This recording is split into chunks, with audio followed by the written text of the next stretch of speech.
अमरनाथ गुफा के नजदीक बादल फटने की घटना के बाद देश भर में हवन और पूजा का दौर जारी है।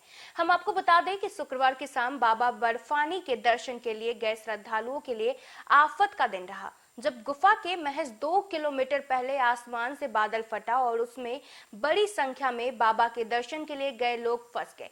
जमीन से तकरीबन 7,500 मीटर की ऊंचाई पर जब बादल फटा तो किसी को इस बात का अंदाजा नहीं था कि मंजर इतना भयावह होगा।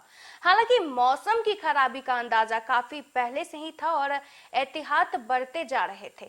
30 जून से शुरू हुई अमरनाथ गुफा की यात्रा 11 अगस्त तक रक्षाबंधन तक चलेगी। अभी तक 70,000 से ज्यादा लोग बाबा बर्फानी के दर्शन कर चुके हैं। आसमान से बादल फटने से अब तक 16 लोगों की मौत की खबर मिल चुकी है। प्रशासन ने आनन फानन में रेस्क्यू ऑपरेशन भी चलाया और सैकड़ों लोगों की जान बचाई। तकरीबन 58 किलोमीटर की पैदल यात्रा बाबा बर्फानी के दर्शन के लिए करनी पड़ती है। इस दौरान जगह जगह पर टेंट लगाया जाता है। जिस वक्त ये बादल फटा उस वक्त अधिकतर लोग अपनी टेंट में थे। मिली जानकारी के मुताबिक अब सब कुछ कंट्रोल में है। मौसम को देखते हुए यात्रा को रुक रुक कर जाने का आदेश दिया गया है। पूरे भारत से आए हजारों लोग अपनी बारी का इंतजार कर रहे हैं। यज्ञ है, ये जो लोग वहाँ श्री अमरनाथ यात्रा के भवन के ऊपर जो मृत्यु की छैया पर लेट गए हैं और कुछ आगे फंसे हुए हैं, बादल फटने के कारण काफी ज्यादा नुकसान हुआ है।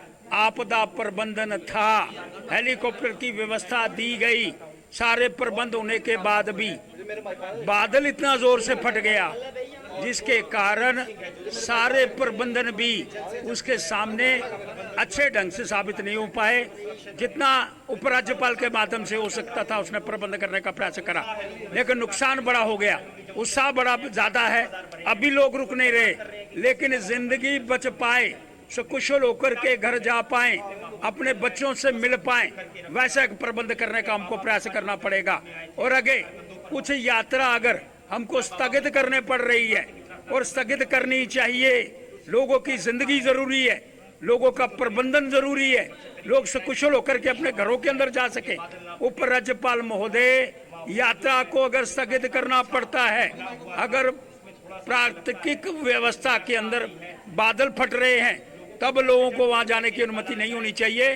और अगले वर्ष या जब वातावरण शुद्ध हो जाता है, ठीक हो जाता है, फिर लोगों को बुलाया जाए। अभी तक के लिए यात्रा को स्थगित किया जाए और ज्यादा लोगों का मृत्यु की छैया पर ना लेटें, वैसा हमको प्रबंध करने का प्रयास करना चाहिए। और हवन यज्ञ करके उनकी आत्मा को शांति, और जो नीचे लोग फंसे हुए हैं वो सुकुशल बाहर आ सकें, वैसे एक यज्ञ और श्रद्धांजलि देने का प्रयास करना चाहिए।